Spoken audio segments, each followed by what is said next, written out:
Hey guys, how are you? Welcome back to my channel. It's me, Steven. I'm in Detroit. You can tell I'm not in Las Vegas by the room behind me, right? I am here not for work. Well, I am working. I'm not flying for work. Instead, a few weeks ago, my company had sent out an email as to do a casting call, is the word. A casting call for a photo shoot. I'm not sure if it's just photos or video or what, but they were looking for a bunch of flight attendants to take part in this photo shoot in Detroit. Wonder of wonders, after submitting my application and some photographs, they accepted me as part of the group. So I'm very excited about that. Some of my favorite coworkers are also participating. So it'll be fun. That is going to happen tomorrow. So after I talk with you guys for a little while, I have to iron 3 different uniform shirts, two casual shirts in case I have to pretend I'm a passenger or a guest, a couple of pairs of pants. I have to iron like half of my wardrobe. So after I talk to you guys, I'm gonna hit the iron. We are just under the flight path to the airport, and one of our aircraft just flew overhead. And I'll tell you, there's nothing, I'm not sure why it's so thrilling, but to see one of our own aircraft fly over is kind of exciting, a little thrilling.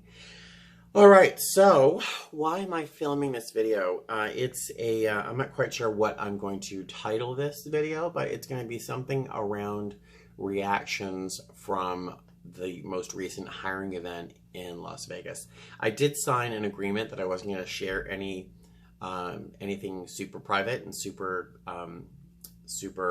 secret, so I won't be sharing particular details with you, but I do want to share some of my experience and observations and my reactions to the event, and why I've removed myself from a couple different forums online after this hiring event, and I'll tell you why that has happened. One more of our aircraft passing by. So, the hiring event. We got there fairly early in the morning for us. I got there about 5:30, 5:45 in the morning. Some of the candidates had been there since like 3:30 that morning. There were a lot of people in the room when we arrived. There must have been 250, 300 people already waiting in line when I got there. And when I got there, there was such a great group of people shouting. A lot of people like, "Hey, Stephen!" And it was kind of exciting and a little humbling and a little embarrassing because my coworkers were like, "What's going on? Why do all these people know you?" And I'm like, I kind of have a YouTube channel, you know, and it's not 100% kosher, I think, for a lot of flight attendants to have a channel. I do try to keep it really kind of tight to my own experiences, and I don't talk about airport, airline policy to any intimate degree that they would have to worry. But yeah, but they were like, "Whoa, Stephen, what's going on? Why do all these people know you?" And it was humbling, to say the least, but it was also kind of exciting and fun. But, I was helping out with registration, guiding people towards the front of the line, making sure their passports were open and such. And one of our executive team, fairly high level executive member, came up to me saying, "Hey, Stephen, we have a candidate out here looking for you. They're asking for you by name." And I'm like, okay. I mean, it's not my position to go out there and meet individual candidates, especially since I was in the middle of doing a job at the hiring event. So I couldn't really quite leave. And then a member of our executive team, not just a coworker, a member of our executive team came up to me saying, "Hey, Stephen, there's a woman who's looking for you by name. And she wants to talk to you." And I'm like, okay, well, and I didn't say I'm doing my job, but I kind of was doing my job. So I was like, all right, cool, thanks. I'll get over there when I can, not knowing really what was going on. And then a third member our executive team. And this person was fairly high level in our company, and is certainly someone who's not used to running around looking for a flight attendant to, pass information on, personal information onto. So they came up and they were like, Stephen, there's a candidate who's looking for you. She says she knows you. Apparently she was 7 minutes late for the interview. And I don't know exactly, because I stopped hearing it completely, but they were apparently calling for me by name, saying that I either knew them or they knew me, or for some reason that I would be able to help them get in or whatever. I don't know. So apparently this person's flight was delayed. And the day before, there's a lot of weather going on. So a lot of planes were delayed and a lot of flights were canceled, particularly out of Atlanta. And a lot of people who had RSVP'd for the event were coming from Atlanta. So I'm not sure where she was coming from, but her flight was delayed, she said, and we understand. But we also understand this is a hiring event. It's an interview. You show up on time. If you can't show up on time, it's not on us. That sounds awfully harsh, but it's true. But for whatever reason, this person kept asking for me, and I saw her.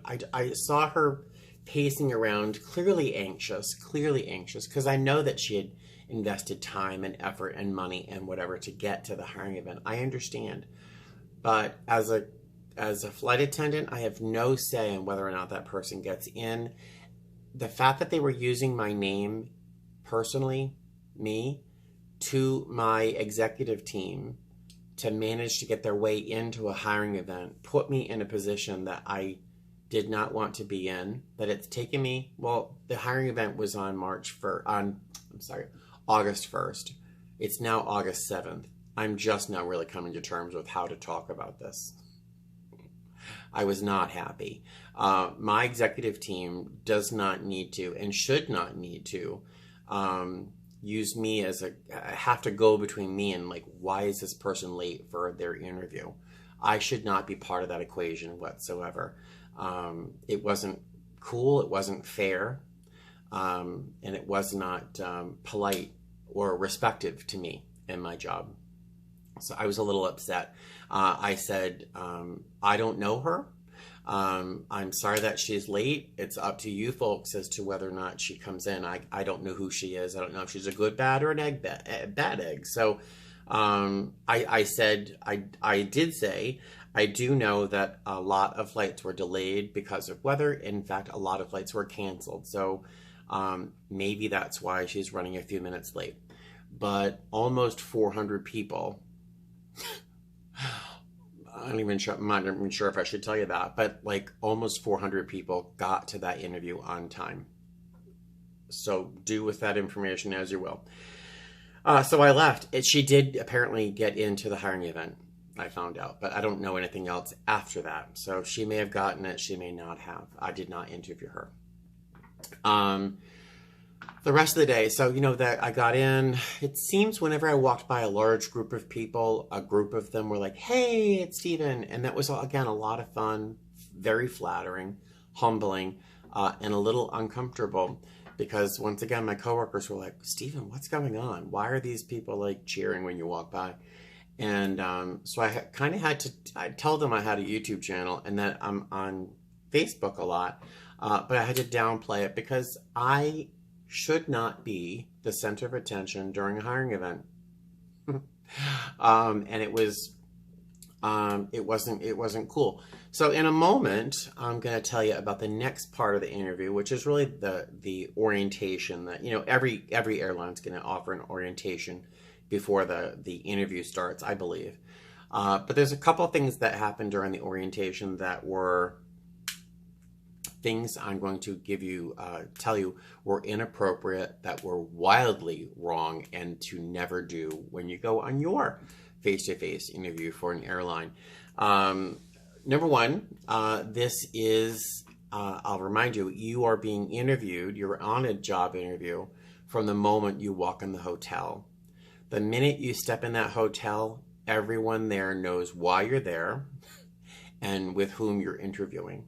So if you're stepping out of a car, a taxi, an Uber, a horse-drawn carriage, if you're stepping out of a vehicle into that hotel, you are officially on recognition that you're being interviewed. That's when it starts. That's when everyone who's participating on the other side of it starts watching you. We see you walking up towards the event. We know you're there for the job interview. So be on time.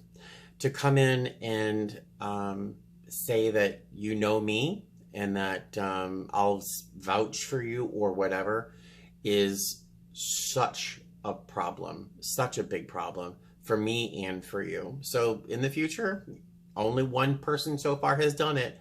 Don't be the second, please, for you and for me. I don't want to lose my job over something so silly as someone mentioning my name at the wrong time. It's either that or I stop filming videos, and I'd rather continue making videos. So I'm going to ask you to not do that. Second, so, you know, when we went to the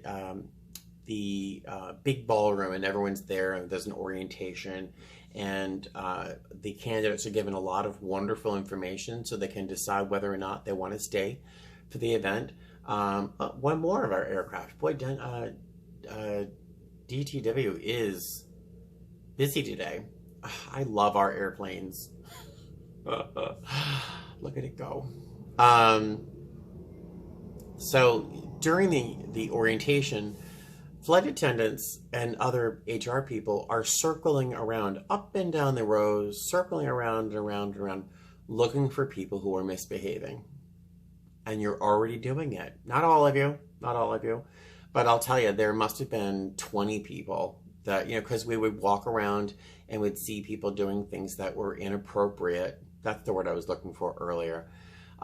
Looking for people who were doing things that were inappropriate during a hiring event, even in the first hour. You've been told this before by other people. Do not pull out your cell phone. Turn it off. Put it in the bottom of your bag. Put it in your pocket. Forget it's there. Turn it off. Do not pull out your cell phone. Please, please. There were a group of people. One poor soul, he was sweet. I don't know if he got a job offer or not. He had his cell phone out and he was very thoughtful. He actually asked me first. He said, oh, you know, I'm using my phone to take notes. So he had his phone out and he's tapping away.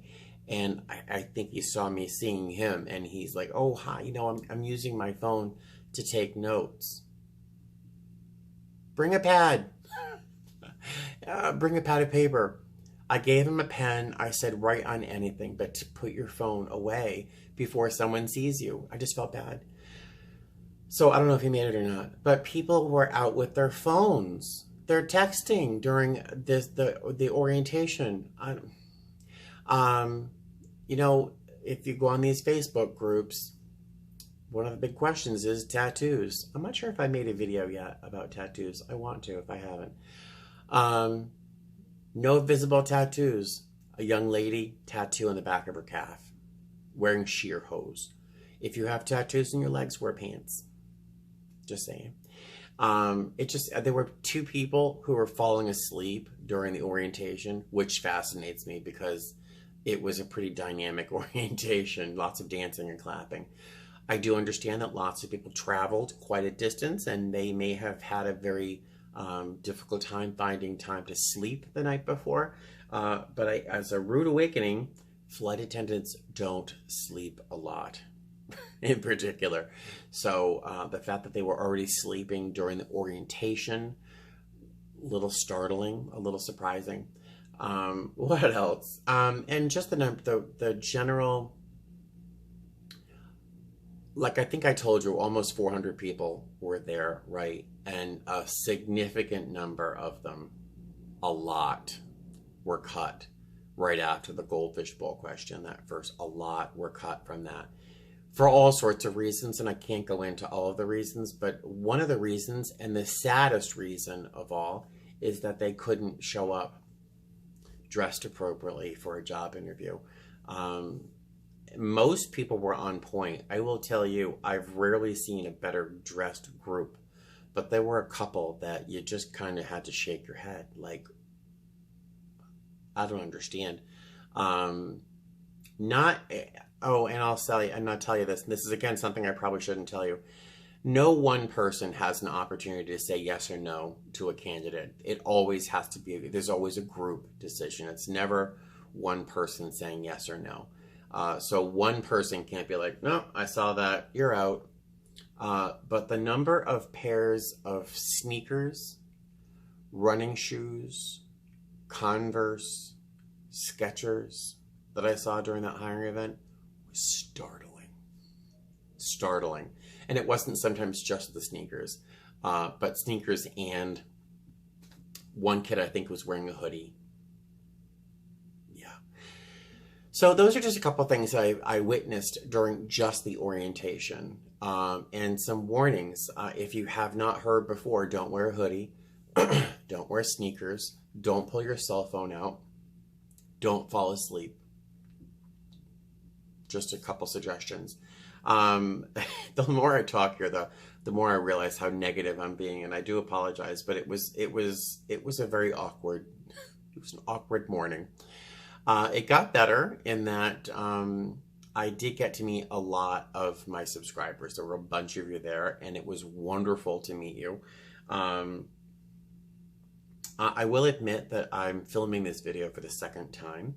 The first time I filmed this video, I started to cry, and I'm not a pretty crier, but I might cry again. In that my job was to be part of one of the teams that was doing the face-to-face interviews. And I don't know if I think we may have interviewed one of my subscribers, and she didn't get the job offer because she's a subscriber. She was a fantastic candidate. She was amazing, on the money every single time. She was fantastic. But each of our little groups had a stack of resumes to go through and of people to interview, and we interviewed a fair number of people per group. We offered a conditional job offer to everyone, my teammate and I. We offered a conditional job offer to everyone that we interviewed except for one person. A majority of the people who didn't get invited to training were cut before the face-to-face. So we invited pretty much everyone that we interviewed except for one young man. And I regret him not getting through. My coworker disagreed with me pretty strongly. And when it got down to that one strong yes, one strong no, it can't be a yes, unfortunately. And again, it's not even just us making that decision. There's other people who have to agree and disagree as well. So there's no one or two people who are making these decisions. But I do feel bad because I think he could have been a great one, but maybe he needs a little bit more polish. I don't know, a little more smoothness to his delivery. I don't know. But the reason I was crying earlier, and I just felt so bad, and I can kind of feel it happening again, is there were a number of people that came in for a face-to-face interview that I thought were remarkable. That were really great.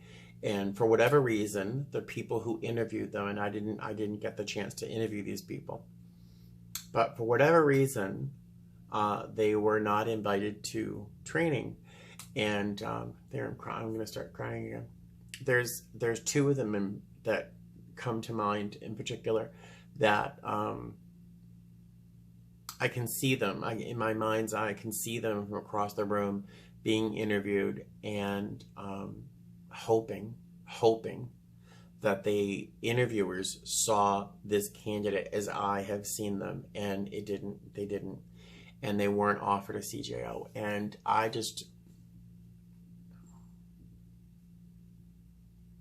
it was hard. It was really hard because I really want everyone to have this opportunity. So they didn't get a conditional job offer. Not this time. Not this time. There's other times. There's other possibilities and other events. If not with us, with other people. And I'm confident that they will eventually get a pair of wings of their own. So I'm very, very hopeful for them. But that part of the hiring event was very difficult, very difficult. And then afterwards, after the day was over, and it ended for us a little earlier than it did for some candidates, they were busy getting fingerprinted and having their drug tests and all that stuff too. So I don't know if it was the night that day or the next day. It may have been the next day.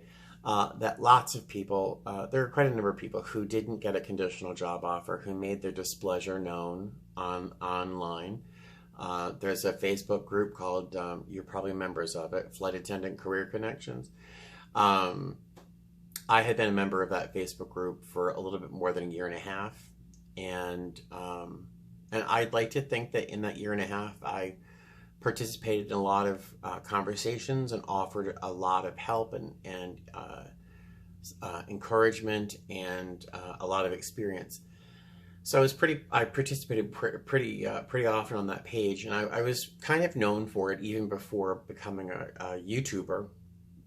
Well, one person who did not get a conditional job offer was very unhappy about it and chose to attack me personally on that Facebook page. And not just attack me personally, but viscerally, accusing me of doing things that are, what's a word that I could use, abhorrent to me, describing me as being flirtatious with male candidates, which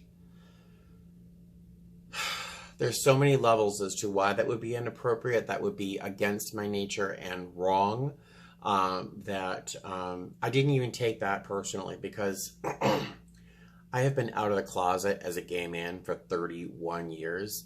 I have met people who were masterful in trying to cause pain and to ridicule and bring people down. I've met real masters of the art of being mean, and this person isn't even an apprentice. So I didn't take it personally, but it did make me realize that I might be in the wrong place.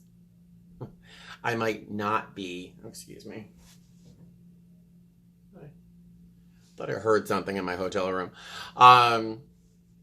It did make me, this post and the responses it got, did make me second guess whether or not I really should be on Facebook at all. And it made me question whether or not I should be a YouTuber. Had I not had my own channel and been so open with myself and my experience, and had I not participated so often on Facebook with my experience on that particular page, would I be personally attacked? Probably not. Probably not. And it did this in conjunction with that one person who was late for the interview, who kept using my name as a seemingly to get into the interview, to guarantee her acceptance into the event. Those things and others have really made me question whether I continued with my experience here on YouTube, and most certainly on Facebook, because I really like my job. I really love my job. I love my job. I love my airline. I love my coworkers, except for a couple. But out of thousands of flight attendants, there's only one or two that I don't like. My life is so complete because of this lifestyle, this career, this job, that I could potentially put it at risk for having this YouTube channel and sharing my opinions and my experience. It's not something I want to throw away or risk because of these videos. Or that if someone asks a silly question about luggage, that my response could potentially be misconstrued and put my job at risk. You know, is that something I want? Is it valuable enough for me? No. So I did end up leaving that Facebook group. I left Flight Attendant Career Connections. I wrote a little goodbye letter. I think that was promptly deleted by the administrator of that page. um, and a lot of people have reached out to me either through Facebook Messenger or my email and said that they were sorry to see me go and all that. But so it has been an experience. This hiring event has really opened my eyes to the risk I put myself at in filming these videos and participating on Facebook discussions. So I have removed myself from the biggest and the baddest of the Facebook flight attendant groups forums, and I am going to continue with my vlogs here. I am going to redouble my efforts in remaining anonymous as to whom I work for. Again, you all know it. There's very few, but you will never see me in uniform. You'll never see me wearing my lanyard. You'll never see the inside of my crew room or my coworkers, unless we're in casual clothes and we're walking around on a layover. But I don't want to risk losing my job, my lifestyle, my life that I love for a YouTube video. And I know that I've been talking for a long time. I do want to say one more comment, and it's really about another video that I just posted about from my view of the stratosphere in Las Vegas. One subscriber did not like my tongue-in-cheek comment about the Trump Tower, and how it's so far away from everything and it looks like it's sulking. I am not a Trump fan. I don't care if you are. If you're a Trump fan and you watch my videos because you want to be a flight attendant and you think I have great advice, I do. I really do. And you are a big fan of the president, fantastic. If you can't accept the fact that I'm not a fan, this is the wrong job for you. Sorry, Peaches. If you can't disagree with someone about anything and let it be, then this is the wrong job for you. One of my former subscribers wrote me and said that he would hope, I think it's a he, would hope that I'd have a more balanced point of view and of all of the positive things that the president has done for our country. I won't roll my eyes here out of respect. This person clearly does not understand the way that my community has been targeted, that the rights that we have fought for generations are being already eroded. Go ahead and Google how LGBT and adoption in this country. 30 states it's illegal, or it's not illegal, but if it's not illegal, it can be denied on basis of the gender of the parents. Lots of reasons, and his response when I made a comment was, well, I see there's more pride marches in this country than ever, and I think I really didn't respond because at that point it wouldn't have helped. But my people in the LGBT community and other communities need to march more often to secure the rights and responsibilities that we have as citizens in this country that are equal to heterosexuals and other people in mainstream larger communities. So I was really disturbed by this, mostly because this person wanted me to change the content of my channel and what I said based on what he disagreed with and what I had said. And so if you feel the same way and about you don't want to hear my opinion on anything outside of being a flight attendant, I will encourage you to unsubscribe if you are a current subscriber, or be a big person, an adult, and just skip right over what you don't like and take what you do like. Because, one more of our planes is flying over. I have a lot to share. I have a lot of videos with a lot of great information, and I don't plan on stopping now. So, subscribe. And I do apologize for talking too long, but there's just so much to say. All right. Thanks again for watching, and fly safe. I'll talk to you later. Bye.